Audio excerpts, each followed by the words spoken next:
જય શ્રી કૃષ્ણ મિત્રો, આજે આપણે બનાવીશું ગુજરાતી કઢી। તો આમાં મેં જો એક વાટકી છાશ લીધી છે, છાશ મોળી લીધી છે, અને આ લસણ, મરચું, લવિંગ અને બાદિયા લીધા છે, આ મીઠા લીમડાના પાન લીધા છે, અને આ સ્વાદ પ્રમાણે ગોળ લીધો છે। હવે આપણે એક બાઉલમાં તેલ મૂકીશું।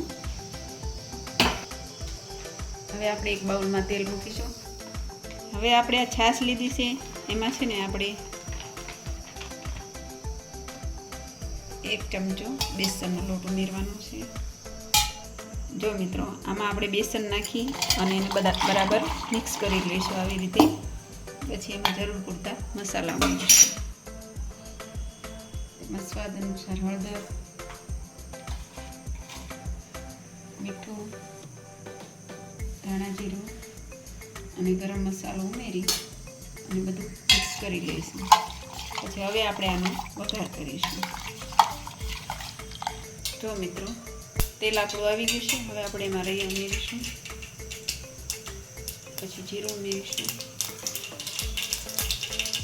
પછી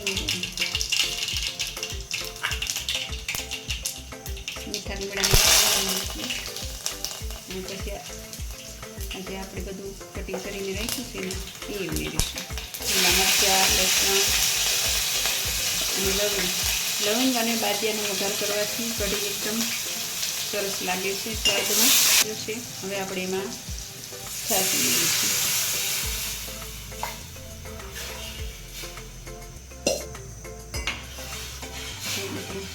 આપણે કઢીનો વઘાર કરી નાખ્યો છે। હવે આપણે એમાં સ્વાદ અનુસાર ગોળ ઉમેરીશું। ગુજરાતી કઢી છે એટલે થોડુંક એમાં ગળ પણ જરૂરી છે। હવે આને આપણે ઘડી ઉકળવા દઈશું। સરસ ઉકળી જાય એટલે આપણી કઢી તૈયાર। જો મિત્રો, કઢી આપણી બરાબર ઉકળી ગઈ છે, કઢી આપણી તૈયાર થઈ ગઈ છે। હવે આપણે એને સર્વિંગ બાઉલમાં લઈશું।